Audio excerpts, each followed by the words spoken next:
At first, I was annoyed by the shitty, dollar store knockoff fragrance that lingered in my entryway. I've never worn perfumes, especially not cheap cologne. I hate the stuff. It smells like desperation and irritates my skin. As those two thoughts slowly juxtaposed themselves, my annoyance turned into sickening apprehension. I often fear that my house will be broken into. The fear stems from an experience I had as a child, where I awoke to find a man in a cowboy hat and a trench coat staring at me from across the room. He carried a Bowie knife in a plastic garbage bag.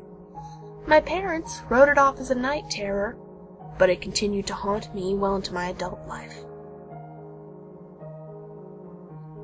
So, I check everything. Doors, windows, crawl space. It's so routine that it's almost automated.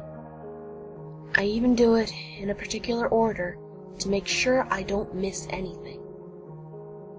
You don't want to spend your final seconds wishing that you had remembered to check the locks on your bedroom window.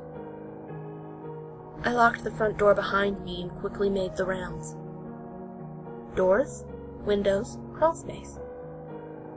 Everything seemed secure, but I decided to do it again, just in case. I must have pulled a little harder on my back door the second time around, because it jerked open even though it was locked. The lock hadn't latched properly. I tried not to panic. I grabbed a butcher knife and got started on my second level of safety checks.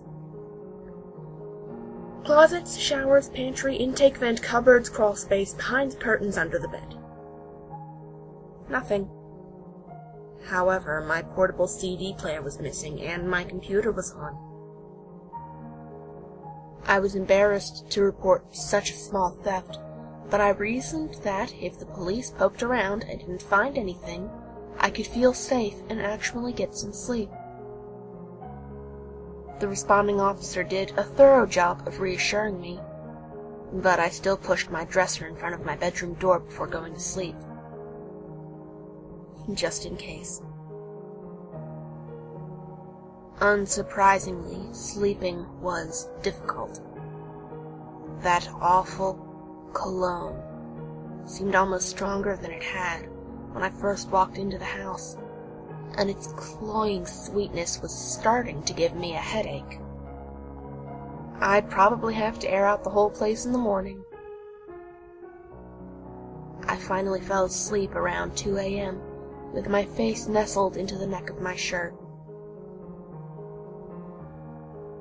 A burst of static woke me up several hours later, gasping and clammy, my shirt still covering my face. The static faded into those little clicks and pops that sometimes precede live recordings. It sounded obscured somehow, or far away, kinda muffled. Then, a man's voice.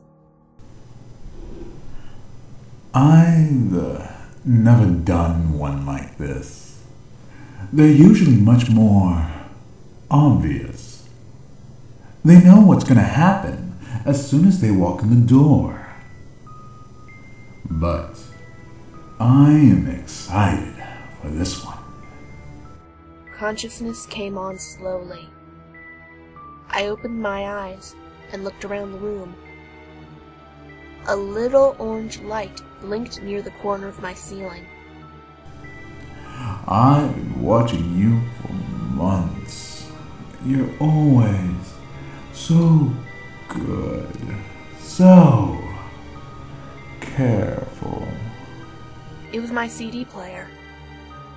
Someone had hidden it in the ceiling vent. I never checked the ceiling vent because it was far too small to conceal anything threatening. The whole thing was probably a practical joke, one of my asshole friends exploiting my paranoia. There's no way that a person could fit inside my ceiling vent.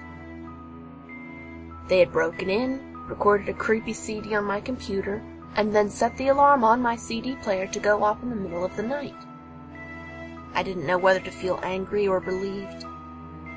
I listened closely, trying to pick out whose voice it was. It's exciting to think that you might find me before I can do it.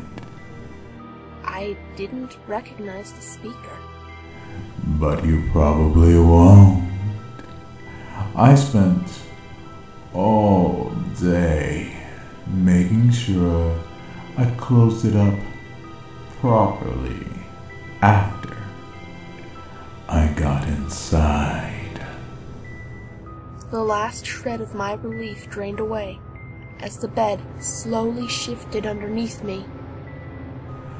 No one ever thinks to check inside. The mattress